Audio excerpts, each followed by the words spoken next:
Monsieur le ministre, mesdames et messieurs les parlementaires, monsieur l'ambassadeur, cher Marc Combostier, mesdames et messieurs les délégués consulaires, mesdames et messieurs et mes chers compatriotes. C'est un vrai bonheur de vous retrouver ce soir ici à Lomé, alors que je débute une nouvelle tournée, une nouvelle visite, et plus particulièrement en Afrique de l'Ouest.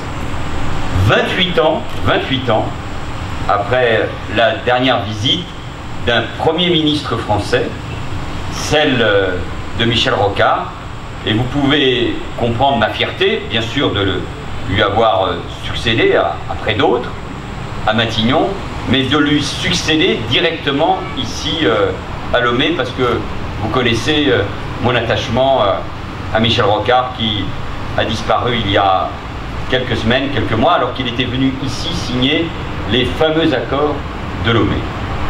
Et j'ai voulu venir quasiment dès mon arrivée avec Anne, mon épouse, la délégation qui m'accompagne, venir à votre rencontre.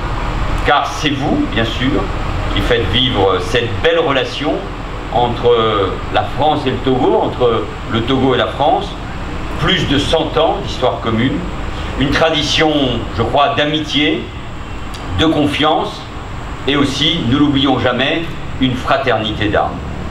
Il y a eu au cours de cette histoire centenaire des soubresauts, mais ils n'ont jamais entaché l'amitié, et l'amitié d'abord entre nos deux peuples.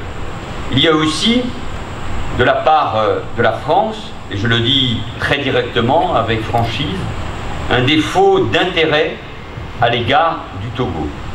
Nous n'avons pas suffisamment porté attention à ce pays qui se tourne pourtant vers nous et qui attend beaucoup de la France. Ma visite est d'ailleurs la première de ce niveau à Lomé, sous la présidence président Faure. Elle fait suite à celle d'André Valigny et de Jean-Marie Le Guen. J'ai bien compris qu'il était, lui, un vrai ami du Togo désormais, en mai dernier. Celle de Jean-Yves Le Drian, le ministre de la Défense, il y a quelques jours à peine, après un déficit patent de visites ministérielles au Togo entre 2009 et 2016.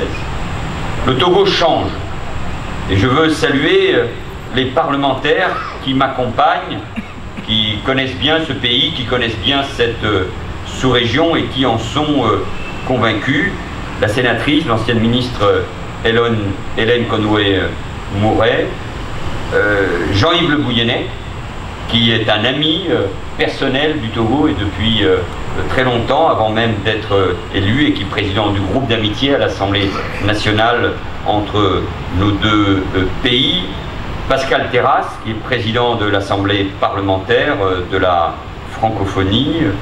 Claudine Lepage, Robert Delpichia et Jean-Baptiste Lemoyne, qui sont sénateurs et qui ont une relation forte avec les différents pays que nous allons visiter, et Bernard Lesterlin, que je viens de découvrir en arrivant et qui était là présent pour manifestation, je crois, d'engagement. C'est un sujet qui lui tient à cœur. Et Seba Lagona, qui est député de Paris et qui est aussi présente pour la première fois d'ailleurs dans ce pays, et qui illustre, je crois, elle incarne même ce que peut être la relation entre la France et l'Afrique. Le Togo change, et même si les défis sont là, je pense à la démocratie, à l'état de droit, aux réformes institutionnelles, ils changent dans le bon sens. La France croit au Togo, et la France veut une relation plus forte avec le Togo. C'est ce message que je suis venu porter ici, et c'est ce que je viens encore de proposer au président de la République comme au Premier ministre. Cette relation, ce partenariat dense, doivent nous permettre d'aborder ensemble, bien sûr, les défis auxquels la France et le Togo sont confrontés. Je pense aux migrations, au développement, je pense aussi, bien sûr, au terrorisme. Vous avez vécu, vous aussi, à distance, les attaques qui ont frappé la France dans sa chair. Vous êtes certainement inquiétés pour vos proches, pour vos connaissances. D'autres épreuves nous attendent. La menace est là, permanente. Et je vous le dis, comme je le dis inlassablement, malheureusement, à tous nos compatriotes, nous devons apprendre à vivre avec cette menace. Ce qui ne veut pas dire se résigner, être fataliste, mais cela veut dire au contraire beaucoup de résilience. Cela veut dire résister. Et c'est le combat de toute une nation entière, de tous les Français, qu'ils vivent en métropole, dans nos outre-mer ou à l'étranger. Et c'est précisément l'unité de la nation, sa cohésion, sa force que les terroristes visent. Mais la France est debout. Et la France mène le combat. Ce combat, l'Afrique le mène aussi. Les attentats à Bamako, à Ouaga, à Grand Bassam l'ont rappelé ces derniers mois avec la plus grande violence. L'Afrique de l'Ouest est elle aussi une cible, et en son sein, nos compatriotes, nos ressortissants, nos intérêts, nos entreprises sont visés, peuvent être visés. Nous serons toujours aux côtés des Français, partout dans le monde, pour assurer leur sécurité et les protéger. C'est notre devoir et c'est notre première responsabilité. Nous avons ainsi décidé de renforcer fortement les moyens dédiés, c'est un engagement du ministre des Affaires étrangères, Jean-Marc Ayrault, les moyens dédiés à la sécurité des entreprises françaises à l'étranger. Je pense en particulier aux enceintes scolaires, et nous verrons demain, en inaugurant l'école maternelle et primaire Charles de Gaulle, combien cette question de la sécurité est prise en compte dans les aménagements, même si demain nous parlerons bien sûr d'abord d'école et d'éducation. Je l'ai dit avec force au président Faure, la France est totalement engagée aux côtés du Togo pour garantir sa stabilité, pour contribuer si nécessaire à sa sécurité, en tout cas pour engager toutes les coopérations nécessaires. Ce combat contre le terrorisme, pour notre sécurité collective, nous le menons ensemble, la France, l'Europe, le Togo, l'Afrique de l'Ouest, unis et déterminés. Parce que nous avons les mêmes intérêts, parce que nous pouvons partager les mêmes valeurs. Je n'oublie pas, en plus, parce qu'il y a cette fraternité d'armes, l'engagement, l'enrôlement de ces jeunes Togolais dans les bataillons de tirailleurs africains venus combattre en France lors des 2 guerres mondiales. Et à chaque fois que nous avons commémoré depuis 2014 le centenaire de la Première Guerre mondiale, j'étais encore il y a quelques semaines à Verdun le 13 septembre pour célébrer le centenaire de la remise de la Légion d'honneur à cette ville martyre par, à l'époque, le président Raymond Poincaré. Et il y a ces croix blanches, il y a ces cimetières où des hommes venus d'Afrique se sont battus et sont morts pour la France. Aujourd'hui, le Togo est à nouveau aux côtés de la France pour préserver l'intégrité du Mali, qui menaçait d'être emporté par le djihadisme.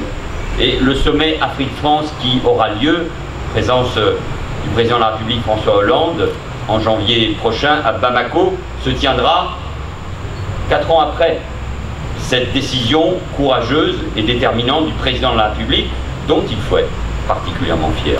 Parce que cette intervention a permis de sauver le Mali et a empêché l'extension du djihadisme un peu partout en Afrique de l'Ouest.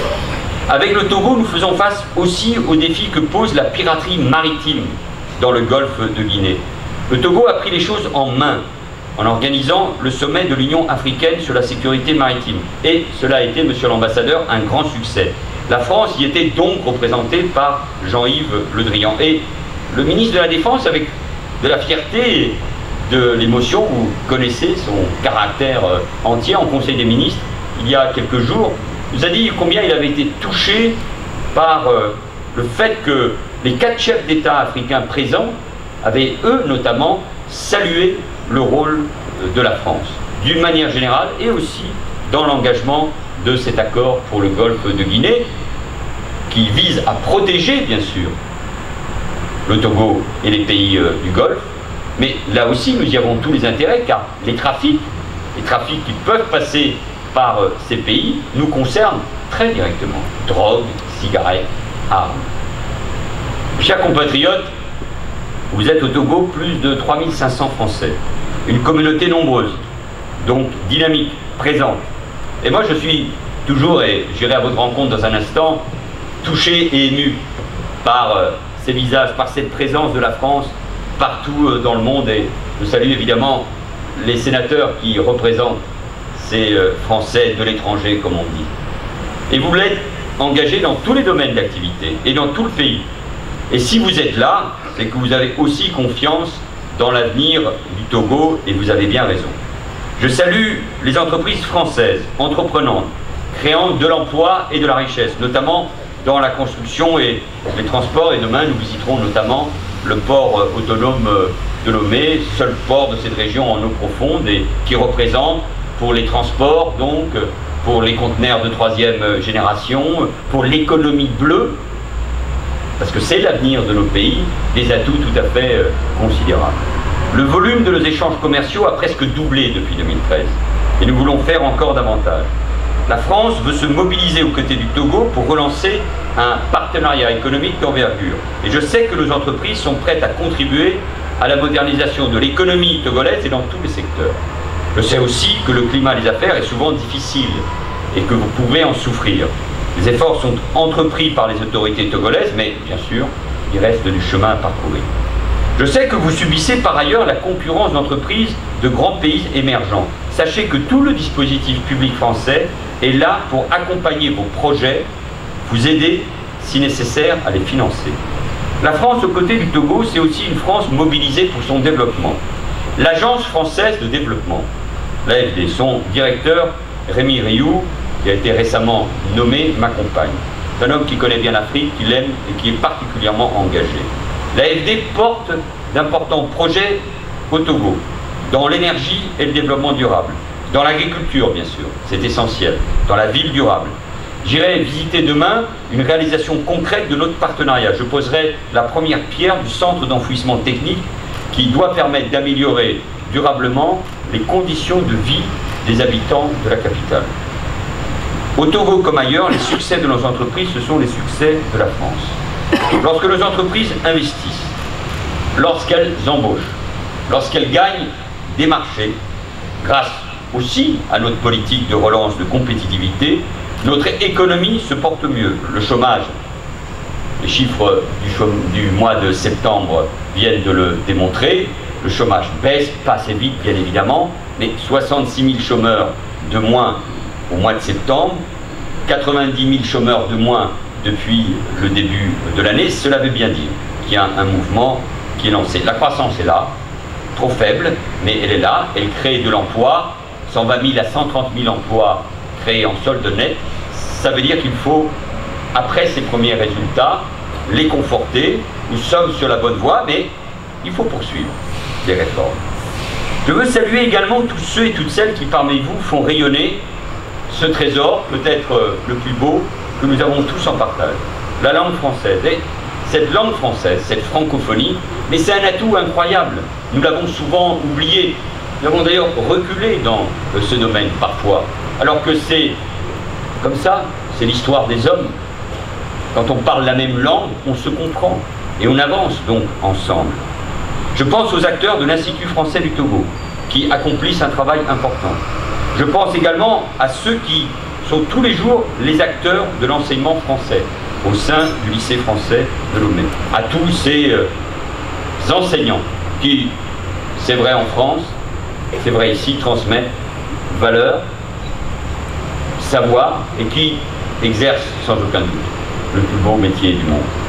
Je tenais à saluer chaleureusement les jeunes volontaires français, cher Bernard, qui se trouvent parmi vous. Le Togo est la première destination au monde pour les volontaires français. Vous êtes entre 1500 et 2000 à venir. Chaque année, partagez avec les différentes communautés togolaises ce que vous avez appris et en retour apprendre d'elles. Vous êtes le symbole de l'engagement civique de la jeunesse de France. À vous tous, qui êtes les artisans du rayonnement de la France au Togo. À vous qui êtes la France. Et je pense à ces franco-togolais notamment. Je suis très heureux d'avoir dans ma délégation le premier adjoint d'Evry, Pacôme Adjorovi, qui est franco-togolais. C'est ça la France. Ce sont des origines évidemment différentes. C'est un Premier ministre né à Barcelone, naturalisé français quand il avait 20 ans. C'est une députée qui est fière de ses origines tchadiennes. C'est un élu à Évry qui peut être fier de ses origines togolaises. C'est ça la France. Ce ne sont pas les origines, ce ne sont pas des couleurs, ce ne sont pas des religions. C'est partager les valeurs d'une même communauté. À vous tous donc, je veux dire merci. Merci de contribuer à cette amitié qui grandit à travers ces échanges et se nourrit de votre engagement. Je veux dire aussi un mot d'ailleurs de nos compatriotes aux faibles revenus, dont les conditions de vie peuvent être difficiles. C'est le cas parfois de certains binationaux, mais pas seulement. Et je pense peut-être plus particulièrement aux personnes âgées. Nous leur devons aide et solidarité, et je salue l'action, bien sûr, dans le cadre de l'action de l'aide sociale de nos services consulaires, aide parfois même alimentaire. En vous voyant tous, en venant à nouveau en terre africaine, je suis animé par une conviction qui ne fait que grandir. L'Afrique est... Je ne veux pas que cela soit uniquement des mots. L'Afrique, c'est pour nous le continent d'avenir. C'est ici que se jouera le destin de la France et le destin de l'Europe. Le continent africain est celui de toutes les opportunités et de tous les grands défis démographiques, migratoires, sécuritaires, climatiques.